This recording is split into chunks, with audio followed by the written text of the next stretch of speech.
श्री भक्तमाल में श्री श्रीधर स्वामी जी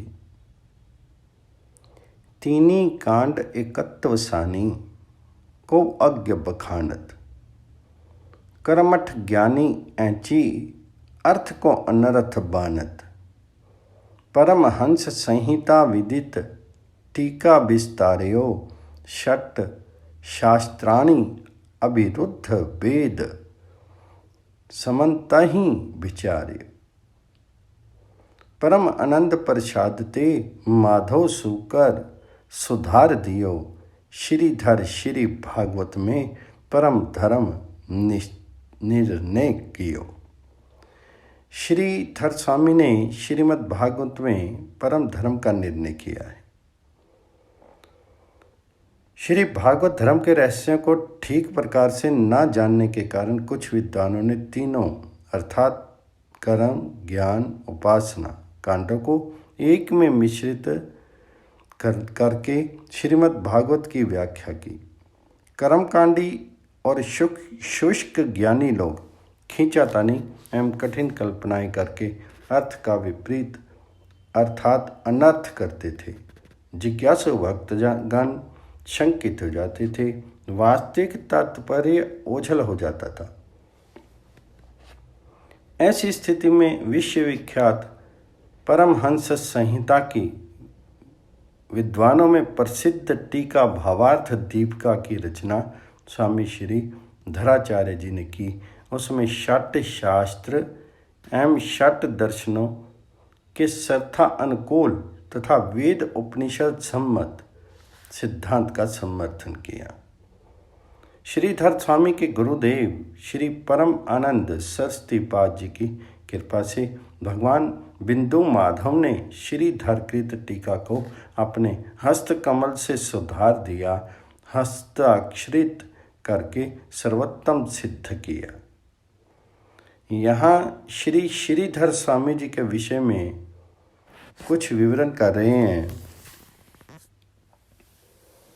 वागीशा यस्य वदने लक्ष्मीरी यस्य च वक्षसि यस्यस्ते हृदये संवितता तम नरसिंहमहं भजे।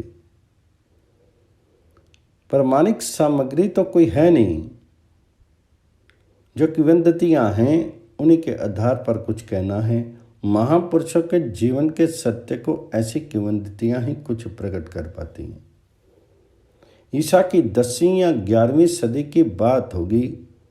दक्षिण भारत के किसी नगर में वहाँ के राजा और मंत्री में मार्ग चलते समय भगवान जी की कृपा तथा प्रभाव के संबंध में बात हो रही थी। मंत्री कह रहे थे, भगवान जी की उपासना से उनकी कृपा प्राप्त करके अयोग्य भी योग्य हो जाता है, कुपात्र भी सत्पात्र हो जाता है, मूर्ख भी विद्वान हो जाता है। संयोग की बात या दया में भगवान जी की इच्छा, राजा ने देखा कि एक बालक फूटे पात्र में तेल लिए जा रहा है। राजा ने मंत्री से पूछा, क्या यह बालक के बुद्धिमान हो सकता है?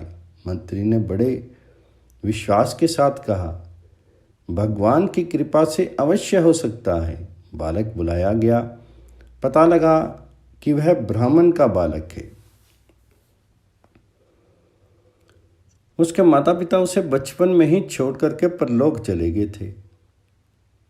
परीक्षा के लिए नरसिंह मंत्र की दीक्षा दिला करके उसे आराधना में लगा दिया गया।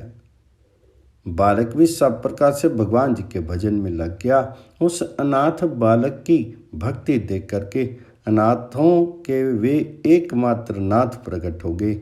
नरसिंह रूप में दर्शन दे करके भगवान जी ने बालक को वरदान दिया, तुम्हें वेद वेदांग दर्शन शास्त्र आदि का संपूर्ण ज्ञान होगा और मेरी भक्ति तुम्हारे हृदय में निवास करेगी।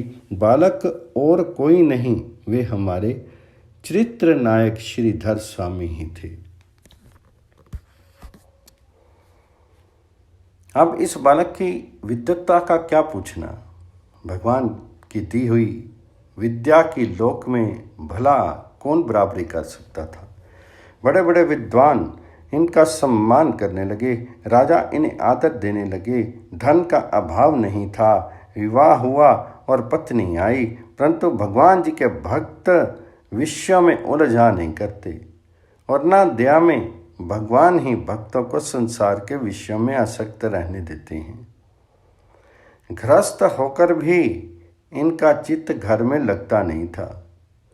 सब कुछ छोड़कर केवल प्रभु का भजन किया जाए, इसके लिए इनके प्राण तड़पते रहते थे। इनकी स्त्री गर्भवती हुई, प्रथम संतान को जन्म देकर के वह परलोक चली गई। स्त्री की मृत्यु से इन्हें दुख नहीं हुआ। इन्होंने इसे प्रभु की कृपा ही माना, परंतु अब नवजात बालक के पालन पोषण में ही व्यस्त रहना इन्हें अखरने लगा। ये विचार करने लगे, मैं मोहवशी अपने को इस बच्चे का पालन पोषण करने वाला मानता हूँ। जीव अपने कर्मों से ही जन्म लेता है और अपने कर्मों का ही फल भोगता है।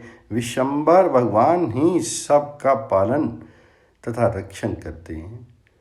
ये शिशु को भगवान की दया पर छोड़ करके भजन का निश्चय करके घर छोड़ने को उद्यत हुए, पर बच्चे के मोह ने एक बार रोका।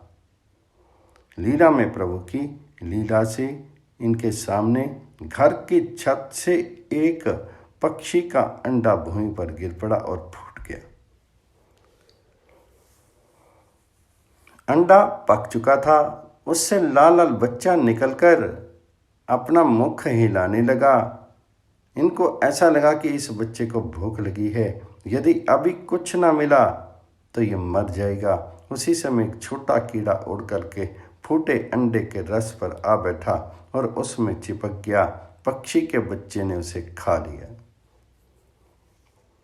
भगवान जी की ये लीला देख करके श्रीधर स्वामी के हृदय में बल आ गया।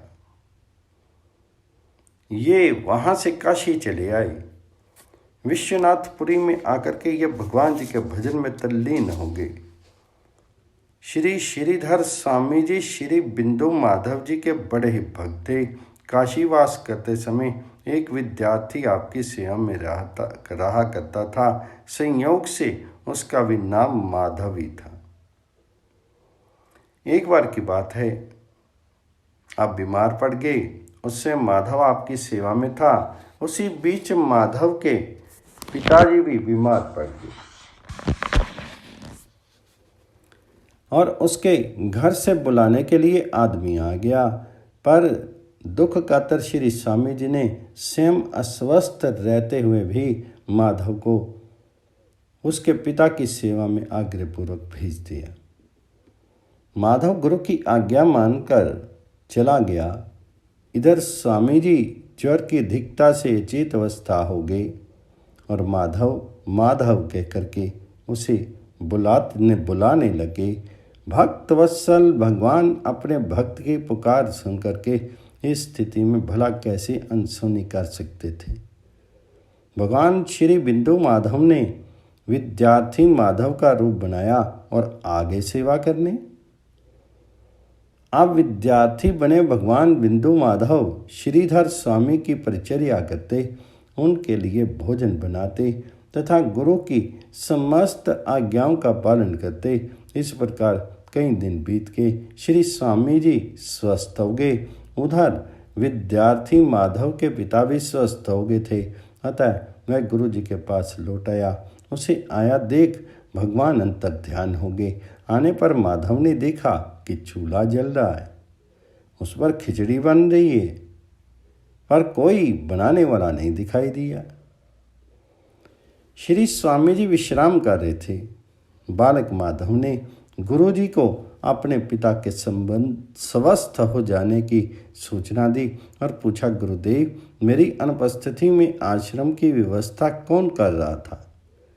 आपकी सेवा में कौन था और ये खिचड़ी कौन पका रहा है? श्री स्वामी जी उसके प्रश्नों को सुनकर के आश्चर्यचकित हो गए और बोले, बेटा माधव तू ही तो मेरे पास था, तू ही तो आश्रम की व्यवस्था भी कर रहा था और तूने ही मेरी सेवा भी की और अभी अभी तूने ही तो चूल्हा जला करके खिचड़ी चढ़ाई है, फिर मुझसे ऐसा प्रश्न क्यों कर रहा है? माधव ने कहा, गुरुजी मैं तो आपकी आज्ञा से ही अपने अस्वस्थ पिता की सेवा में गया हुआ था, फिर मैंने कैसे आपकी सेवा की। अब श्रीधर स्वामी जी के समक्ष सारी बात स्पष्ट होगी कि मेरे माधव माधव पुकारने पर आकर के मेरी सेवा करने वाले स्वयं भक्त वत्सल भगवान बिंदु माधव जी ही थे। कुछ काल तक काशीवास करने के बाद आप श्रीधाम वृंदावन चले आए। इधर सन्यासी की बात सुनकर के आपके संग के बहुत से पंडित विद्वान विद्यार्थी तथा आपके गांव के लोग आपसे मिलने आए। बातचीत करते करते दोपहर का समय हो गया। श्री स्वामी जी इतने सारे लोगों के भोजन की चिंता करते हुए मध्यकालीन स्नान के लिए श्री जमुना जी की ओर चले। इधर श्री भगवान श्याम सुंदर अपने धाम में अपने भक्त को चिंतित देख ग्वाल बालक का रूप धारण करके तथा बहुत से ग्वाल बालों को संग लेकर के श्री स्वामी जी की कुटिया पर पधारे। प्रत्येक के सिर पर एक एक गठरी थी और सब में विभिन्न प्रकार की खाद्य सामग्री थी। आते ही उन्होंने लोगों से पूछा, श्री स्वामी जी कहाँ हैं। लोगों के ये बताने पर कि श्री जमुना जी स्नान करने गए हैं। उन्होंने कहा कि आए तो हमारा दंडवत कह देना और कहिएगा कि सारा सामान साधु ब्राह्मणों की सेवा के लिए आया है, खूब सेवा करें। चिंता ही करना था तो घर क्यों छोड़ा। श्री स्वामी जी के आने पर लोगों ने सारी बात बताई और सीधा सामग्री दिखाई।